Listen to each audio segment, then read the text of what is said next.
Un cordial saludo a los estimables amigos y amigas de Aclarando Conceptos en este canal TVX, en Facebook y en YouTube. Un cordial saludo también a todos los pueblos originarios de América. No hay duda que el indio americano fue el primero en descubrir América. ¿Qué es eso de Cristóbal Colón? Haciéndola su hábitat natural y viviendo en él con un equilibrio total con la madre tierra. Por eso, en vez de llamarlos indios, es más correcto llamarle los pueblos originarios de América. Existen también pruebas históricas de que después de ellos los vikingos en el norte y los fenicios y cartagineses en el sur tocaron las costas de América y dejaron pequeños poblados que no subsistieron con el tiempo.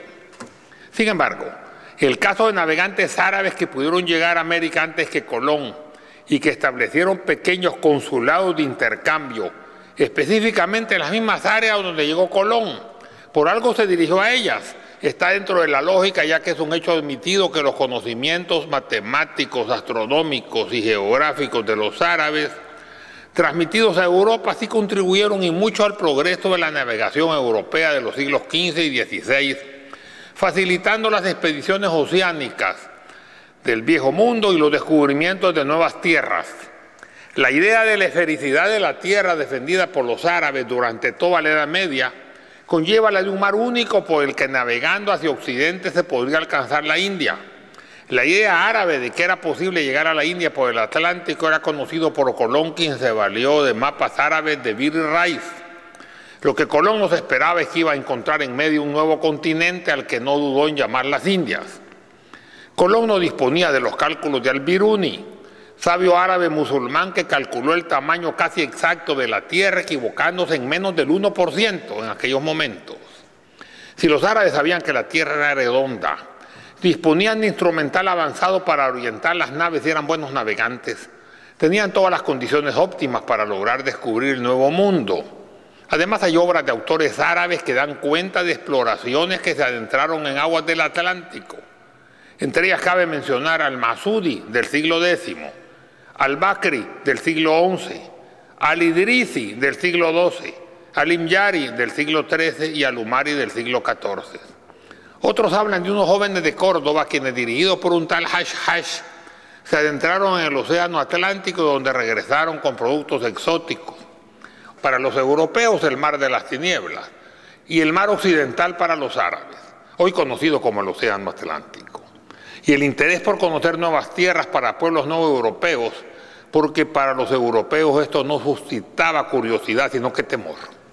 Es muy posible que algunos navegantes andaluces, como lo atestiguan los mismos o mencionados relatos, hubiesen intentado la aventura y llegado a las costas de América.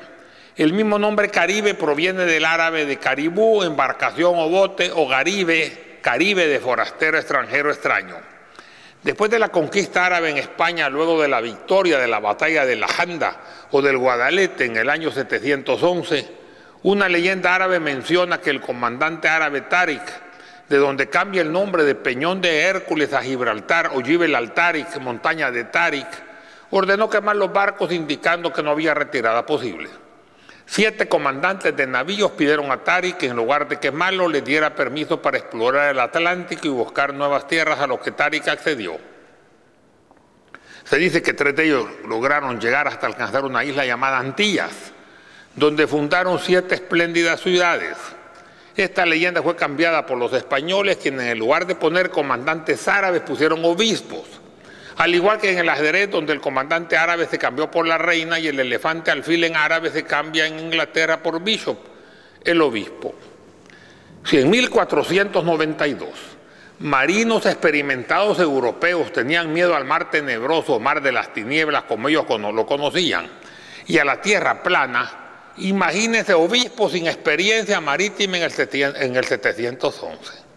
Los árabes eran diferentes porque creían que la tierra era redonda. Esta leyenda daría lugar al mito de las 7 ciudades, en busca de las cuales, sobre todo de la más famosa de ellas, Cíbola, se organizaron en el siglo XVI varias expediciones.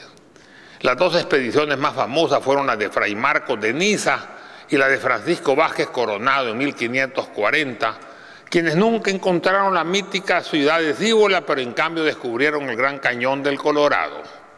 el descubrimiento árabe de América antes de Colón se potencializa al observar el comportamiento de los aztecas con la llegada de los conquistadores españoles.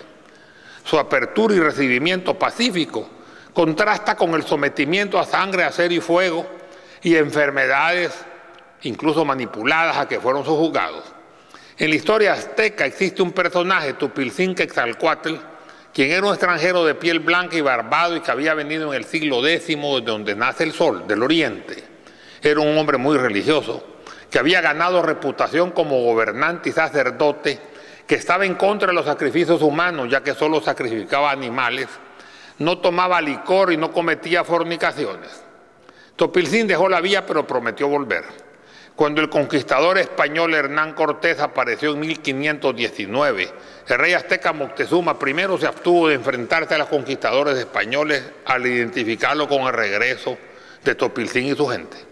Naturalmente nada más ajeno a la realidad, ya que la conquista española, al igual que todas las europeas, tenían como base el sometimiento de todos los pueblos sojuzgados y la eliminación total de su tradición, cultura y religión, y la obtención gratuita de tesoros, especialmente el oro, los esclavos y la tierra.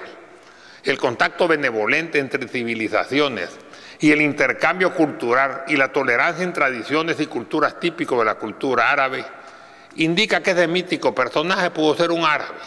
La similitud en la apariencia física de los españoles y los árabes del Medio Oriente, especialmente los habitantes de la Gran Siria, sirios, libaneses, palestinos y jordanos, con su barba poblada puede justificar la confusión inicial del pueblo azteca. Un estudio a fondo se necesita para relacionar la cultura indígena, azteca, maya e incluso inca y encontrar mayores relaciones con la cultura árabe. Un trabajo que ya hemos empezado a realizar. Debe comprenderse que la conquista de España en el 711 fue auspiciada por los omeyas, cuya base era el califato de Damasco, Siria. Además, sobre las relaciones diplomáticas y comerciales de los árabes con pueblos originarios de América antes de Colón, hay una literatura amplia sobre el tema, pero todavía casi inédita, de parte de la escritora española Luisa Isabel Álvarez de Toledo y Maura, aristócrata que fue la 21ª duquesa de Medina Sidonia, que murió el 7 de marzo del 2008 en Sanlúcar de Barrameda, España. Aparte de una literatura florida pero oculta, basada en los archivos de Simancas y en otros de la misma índole, su libro principal, África versus América, que fue el resultado de varios años de trabajo exhaustivo de dicha escritora, localización de manuscritos, interpretación de textos y análisis comparativo de datos que la historia oficial, como siempre, no suele tener en cuenta, incluso los oculta. Y los musulmanes y los árabes estaban en América desde el siglo XI. Por lo menos Fernández de Oviedo dice que los nativos llamaban al cacique Kebi, que en árabe Kebir significa grande, y usan también jeque o jeque en lugar de cacique. Por otro lado, en las reales instrucciones del 14 de febrero de 1502, el propio Colón se hace eco de la repetición de llevar 1 a 2 personas que supieran árabe en lo que iba a ser su cuarto viaje para que sirvieran de traductores. También está documentado que Juan Castellanos en Venezuela peleó, y se transcribe textualmente, con seguidores de la secta de Mahoma. Carlos V, en una provisión de 1540, prohibió que se hiciera cautivos a los musulmanes naturales, reservando la esclavitud a los nuevos musulmanes que fueran vasallos del sherife de Marruecos y que llegaron después del descubrimiento de Colón o solo un poco antes que este. El propio rey de Portugal admite en su conquista el poder previo del sherife de Marruecos en las nuevas tierras.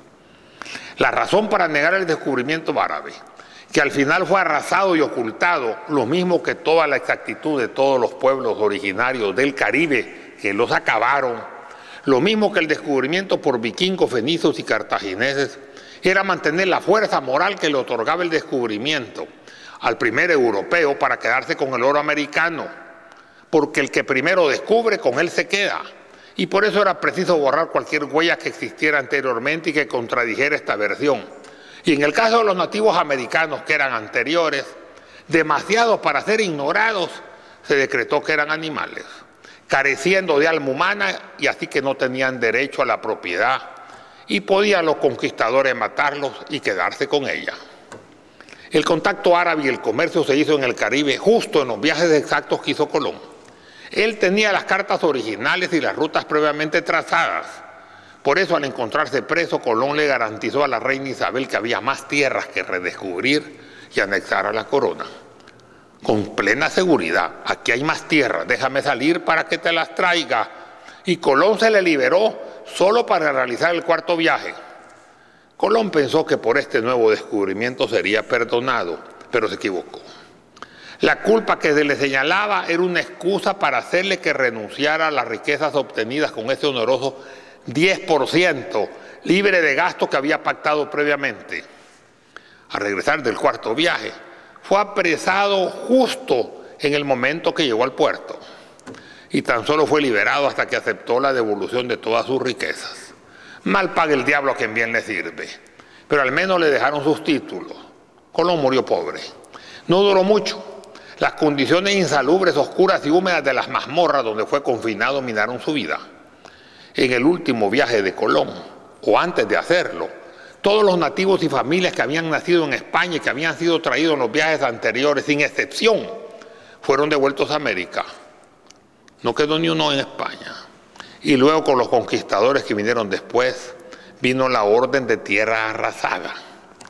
No quedó vivo ni uno solo. Los caribes se acabaron, todos. Y los musulmanes americanos que habían venido antes que Colón murieron también. Luego el Caribe fue poblado por africanos y por españoles castizos que gobernaban, militares, nobleza y clero.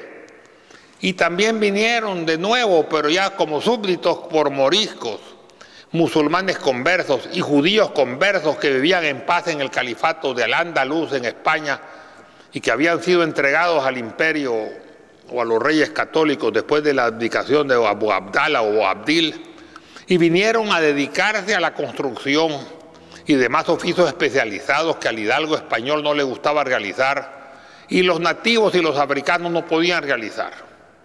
Los pueblos originarios acabaron en el Caribe, no quedó uno solo, aunque quedaron algunos, en total 4 millones en el resto del continente, de los 80 millones existentes al principio.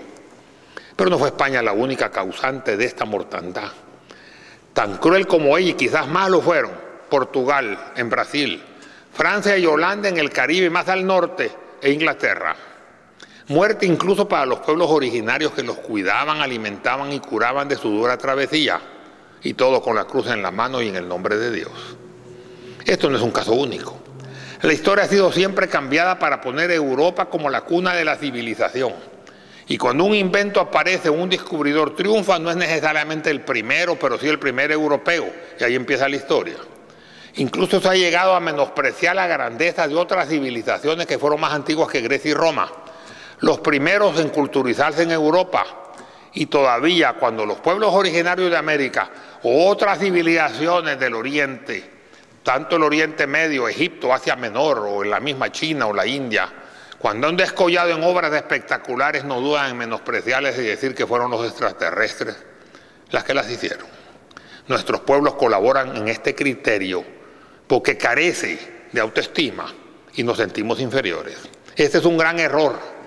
La historia de las comunidades indígenas escrita en términos peyorativos y su marginación de 500 años y el bombardeo del paradigma de que entre más blanco sea superior han colaborado en mantener ese racismo insoportable que tenemos que eliminar.